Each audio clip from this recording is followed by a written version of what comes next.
We've been locked out, but we're not giving up. We're not giving up. Not giving up. We're not Never. giving up. We are worth more.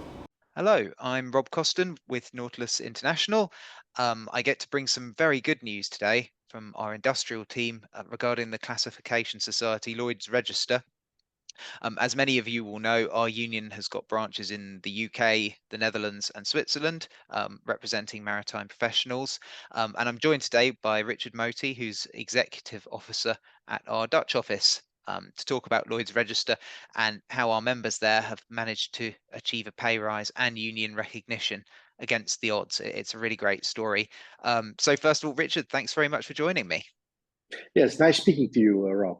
Thank you. So as background, Nautilus is more known for representing officers on board ship. So Lloyd's is a classification society, Lloyd's Register that is. Who are we representing there, and how did we get involved with speaking to them and representing them? Yes, that's a good question, Rob. Thank you, because Lloyd's Register is a different company than the other companies where we bargain for collective labor agreements, etc., etc. But the employees of Lloyd's do work at ships in the Netherlands. The employees of Lloyd's inspect ships, they classify ships, give license for ships. So they are in very much contact with our members on the ships.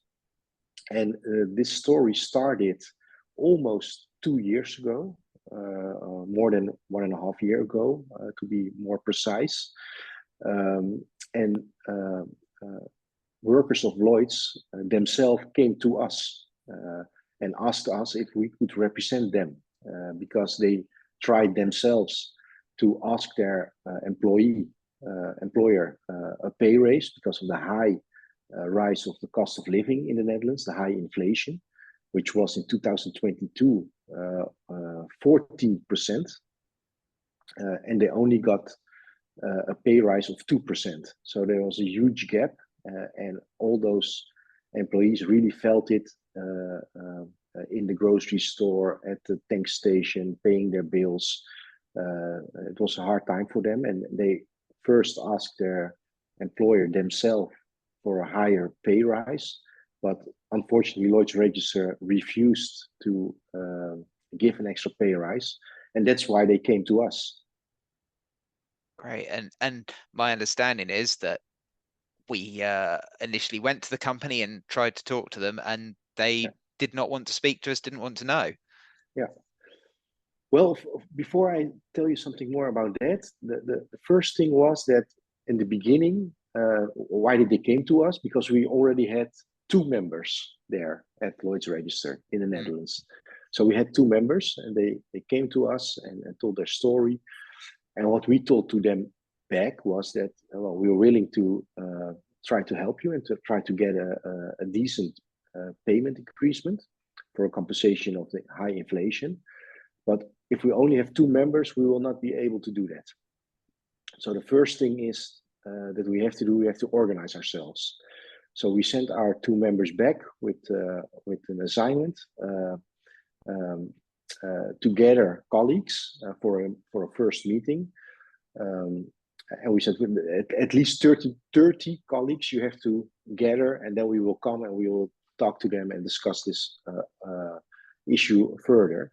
Well, they managed to gather 30 colleagues together, and they came to our office in Rotterdam because the office of Lloyd's Register is also in Rotterdam, so it's not that far from apart. It's only a 5-minute walk actually. So they came to our office, and then we discussed this, and we said clearly the power of the union is measured by the number of members. So if we only have 2 members, we will not be able to do anything to reach any. Lloyd's Register will give us the same answer as they gave to you when you asked it. So the first thing is that we have to organize ourselves. You have to organize yourself by being a member of the union, and that worked. A couple of dozen of employees became a member, and then we started to contact Lloyd's to discuss with them a fair pay increase for compensation of the high inflation. Yeah, and how did those initial discussions with the company go? Ooh, that was very difficult because at the first the first reaction was there was no reaction, so they really ignored us. That's why we started a petition, and the petition was signed very broad with all employees, and also the petition made a lot of employees member of the union. And they joined us, and then we held a quite friendly action. We handed over the petitions and we handed also over ice creams. It was a hot summer day, so we were handing out ice creams and asked the general manager in the Netherlands, Mr. van Staalduinen, to come down and to receive the petition of his own employees.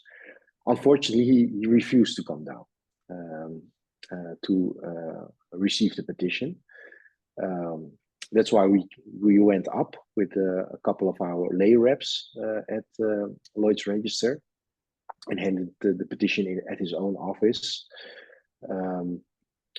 But also this didn't have the effect that we wanted to start the conversations.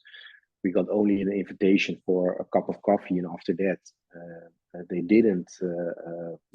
they kept ignoring us. So we decided not to give the petition only to the general manager in the Netherlands, but also to hand over the petition to the CEO in London, because the head office of Lloyd's Register is in London. So we went there with a delegation of lay reps and executive officers to hand over the petition. But unfortunately, also in London, they refused in the beginning to come down and receive the petition. But we stayed there on the streets with our banners and our flags and our union jackets. And finally, they sent somebody to receive somebody of the HR department to receive the petition. And we got quite some publicity with that action. It was quite good to see that that the media also covered this action of us. But unfortunately, also after this, they kept ignoring us. Yeah, and that was a great day in London, and I think their refusal to speak to us was a real shame. But ultimately, maybe that was the day things started to turn around when that pressure was brought on them. It really helped because they knew that we are serious, that we wouldn't give up. But unfortunately, we didn't still got an invitation to start negotiations and to start the conversations. So after that, we sent, and we call it in the Netherlands an ultimatum to Lloyd's, telling them that in the Netherlands, when a union has a certain amount of members, and we already exceeded that amount by twice that amount, you are obligated by law to speak with the union if they request to speak about labor conditions. We sent an ultimatum to Lloyd's that if they wouldn't agree with starting the conversations within a month, we would go to court in the Netherlands. And that's when they really got scared, because they knew that after we went in the beginning of this year to London and had a lot of publicity, going to court would also mean a lot of publicity, and for them bad publicity, because they are not keeping themselves to the Dutch law. And then we finally got an invitation to start the conversations about a pay increasement.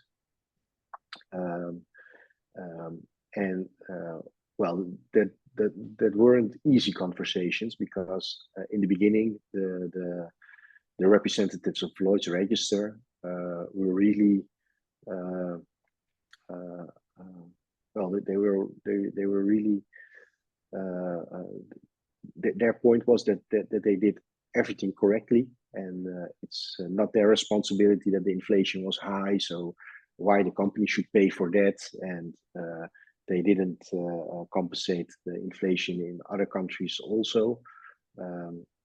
So why should they do that in the Netherlands? So that was their position, and they kept holding their position really long. And then after a while, after 2-3 conversations, and those were long conversations, they finally brought something on the table, an offer. But that offer really made us mad, because it was an offer only for a few colleagues, only for a few workers of Lloyd's Register. And surprisingly, all those workers were almost all in the high skills. So people who already have a high income would get something extra, and the workers, the employees in the lower skills wouldn't get anything, zero in the lowest scale, and people wouldn't get even €1 extra. Yeah. What So do you think was the tactic being employed there? Why did they make an offer like that? What we think is that one of the things they try to do is to divide and conquer, to split up the group, and that made us really mad. And of course, and our members also. During the conversation, we had several members meetings, and also people who aren't a member yet were also invited. They can join us, and we also saw that they were also fed up with the attitude of Lloyd's Register. First, because it took very long to start the conversations, and after the conversations were started, they were really delaying the conversations and putting finally an offer that was quite an insult.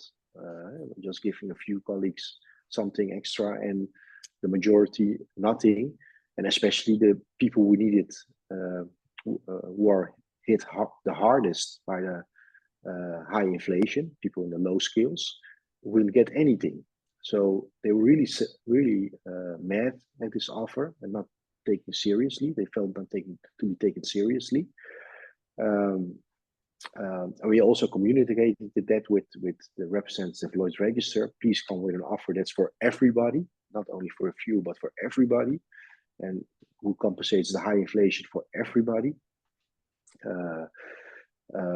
But unfortunately, in the beginning, Lloyd's didn't move their position.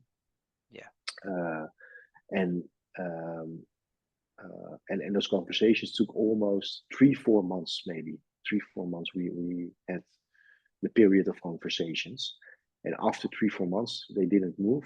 They one-sided ended the conversations with the union. So at the end of the summer, they told us we won't make another appointment anymore. This is the last one, and this is a final offer. And the final offer was almost the same as the offer before, only for a few colleagues in the higher skills who would get something extra, and almost all the other colleagues wouldn't get anything. Yeah, that must have been very frustrating after spending months going through that process, and frustrating for the members who had signed up and supported us. So where did you take it from there? Of course, we put the final offer, we discussed the final offer at a members meeting and also with other employees, and it was very clear. We do also have some members in higher skills. We do have members in higher skills, of course, but also they thought it was not fair to agree with such an offer. If other colleagues who needed it most, who needed harder, didn't could get anything. So the offer was really rejected by more than 95% of the people who didn't agree with this offer. The second question we asked our members was, okay, if we don't have an agreement, we reject the offer, but Lloyd's Register ended the conversations one-sided and stated that they will not have further conversations with the union, with your representative anymore. What will we do? Are we prepared to start industrial actions? And at that question, also more than 95% of our members, and also the non-members, also the employees who weren't a member of Nautilus, agreed, said yes.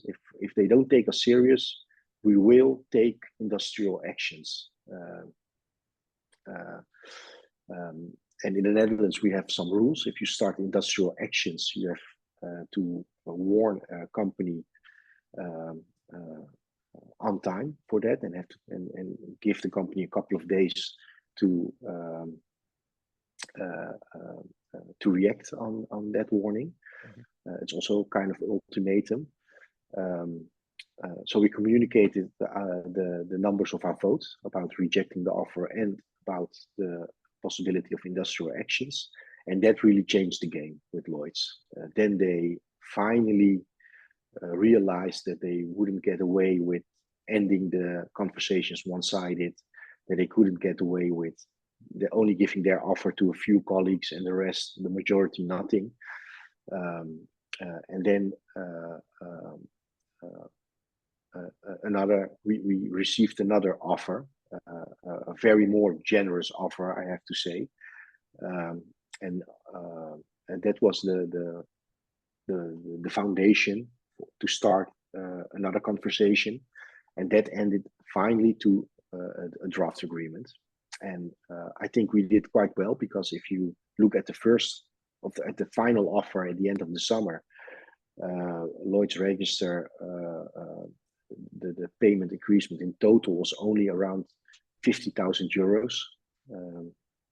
And in the draft agreement we have discussed with Lloyd's, we agreed with Lloyd's, the payment increasements are gone up to 250,000 euros, and so 5 times higher than what they offered in their first final offer, or in their final offer. So we really improved the offer a lot. And what I think is also very nice to mention, in the draft agreement, all employees will get, it doesn't matter if you're in a low skill or a high skill, all employees will get 100 euros each month extra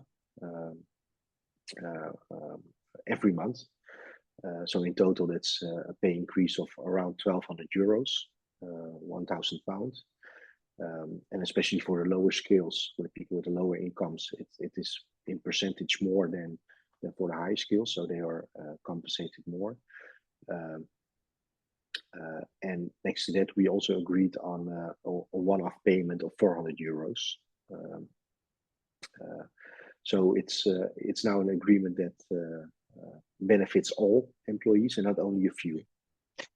And given that they didn't originally want to talk to us at all, I think that's a really fantastic result, and 5 times more than they made in their first offer, again, is amazing. Where do you go from here with them? Have they now also recognized Nautilus as the employee union? Yes, because this payment increasement is only just one part of the agreement we have with them. Because we're also quite upset that they one-sided ended the negotiation, the conversations with us. Yeah. And that's really not the way we normally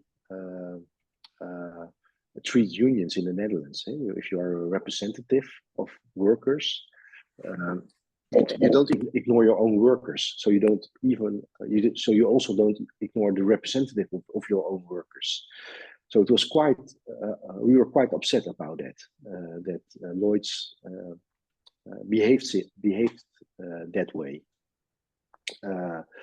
And what we also agreed on in the agreement is that in the draft agreement is that Lloyd's Register recognizes the Nautilus International in the Netherlands as a union representative for their workers. So for us, it's now there's also a victory. Normally, we don't in the Netherlands. You don't have to discuss these kinds of topics, because with Dutch companies, it's normal to be recognized.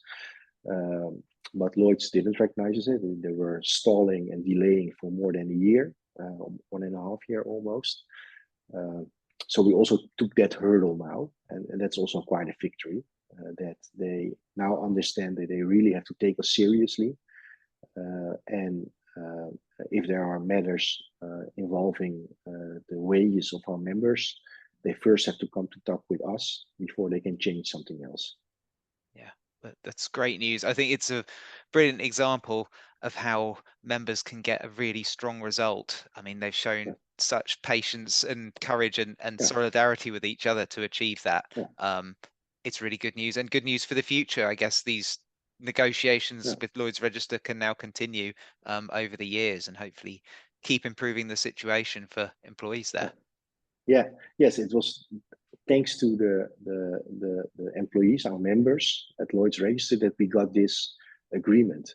If they didn't join and organize themselves, they would never have got this agreement. But because they organized themselves by joining Nautilus, we got strong, and because they also showed the courage to take on industrial actions if necessary.